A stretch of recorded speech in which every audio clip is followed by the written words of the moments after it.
Assalamualaikum warahmatullahi wabarakatuh.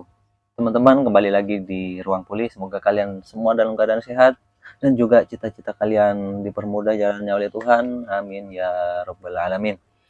Jadi di video kali ini teman-teman, gua akan membahas tentang ilmu Feng Shui. Aduh, apa itu Bang ilmu Feng Shui? Kok gua baru dengar dan asing gitu ya.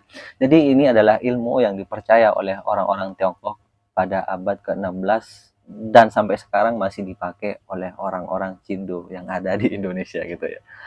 Jadi teman-teman, kebetulan gua punya keturunan Cina gitu ya. Dan di tahun 2024 kemarin gue silaturahmi lah kepada salah satu keluarga gue yang masih kental dengan adat budaya serta keyakinan mereka. Dan beruntungnya mereka sangat respect kepada gue dan gue sangat respect kepada mereka gitu ya. Jadi masih saling menjaga toleransi dan juga terbuka pikiran kita gitu ya. Jadi kita ngobrol nyambung tanpa menyalahkan satu sama lain gitu. Langsung saja kita bahas ya apa itu Feng Shui. Jadi orang-orang Cina itu percaya teman-teman bahwa hidup itu harus selaras antara diri kita dan juga alam gitu ya. Menarik ini. Nggak seperti ya yang kita tahu doang di Indonesia bahwa orang-orang Cina kaya, orang-orang Cina punya toko gitu ya. Jadi ini ilmu yang ada dan dipraktekkan oleh mereka yaitu ilmu Feng Shui. Dan gini teman-teman, intinya orang Cina itu percaya bahwa setiap orang itu punya satu elemen dalam dirinya. Ada elemen apa aja yang ada di dunia ini? Ini avatar teman-teman. Ada elemen tanah, besi, air, api, dan kayu. Nah, gitu ya.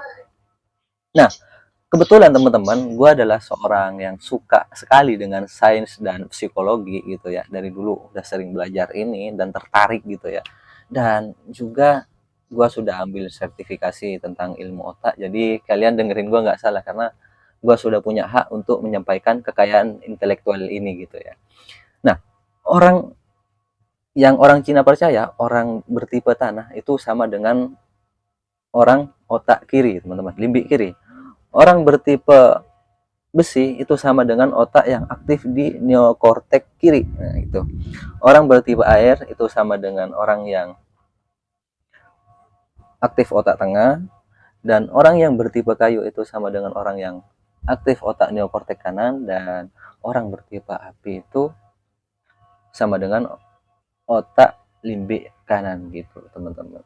Yang gue bahasakan secara sederhana itu ada 5 kecerdasan teman-teman. Kecerdasan indrawi, kecerdasan logika, kecerdasan spiritual, kecerdasan imajinasi atau intuisi, dan kecerdasan emosional. Lalu apa bang manfaatnya ketika kita tahu itu? Nah teman-teman, disinilah letaknya kenapa orang-orang Cina itu kebanyakan sukses, karena mereka tahu dirinya mereka sendiri, mengenal diri sendiri, dan apa yang penting buat mereka pelajari gitu ya. Selain yang kita kenal cuman kayaknya doang, mereka adalah orang yang sangat mengenal dirinya sendiri dan apa yang bakal mereka tuju gitu. Lalu gua bakal jelasin satu persatu apa kelebihan dan kekurangan setiap elemen ini. Nah, teman-teman, ternyata orang yang berelemen tanah itu chemistry hidupnya adalah harta, teman-teman.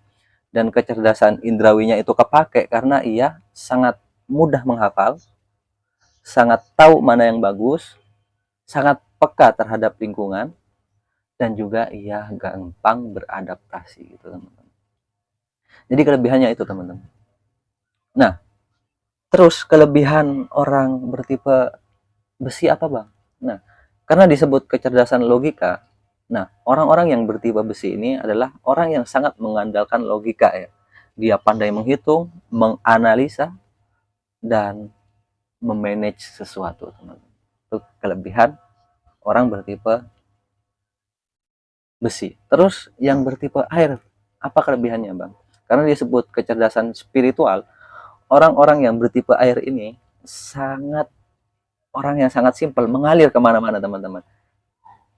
Dia punya kelebihan yaitu rela berkorban untuk orang lain, dan ia sangat friendly gitu, banyak teman, dan ia cocok jadi seorang yang memimpin jalan untuk orang lain.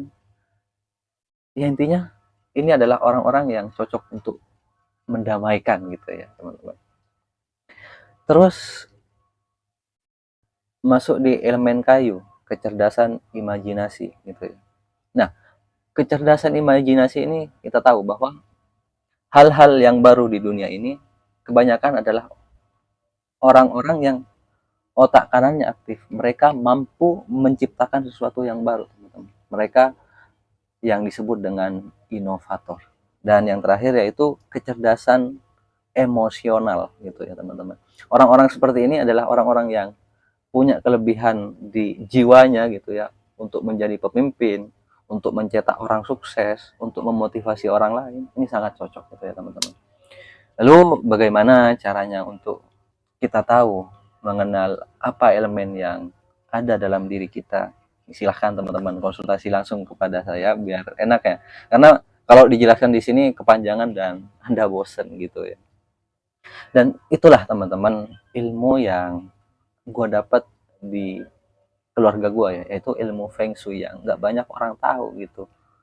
Ternyata dalam apa ya kehidupan sehari-hari mereka, mereka masih percaya akan nilai-nilai, percaya akan hal-hal yang ada di alam ini, yang menurut orang kebanyakan mereka adalah orang yang dagang terus gitu ya. Padahal enggak teman-teman. Mereka tahu diri dan menempatkan diri mereka sesuai dengan kemampuan yang mereka miliki tadi teman-teman. Tahu elemen apa dirinya. Lalu saat tahu dirinya itu elemennya apa, mereka memaksimalkan itu untuk usahanya teman-teman. Jadi begitu. Jadi sekian dulu konten kali ini. Sampai jumpa kembali di konten selanjutnya. Wassalamualaikum warahmatullahi wabarakatuh.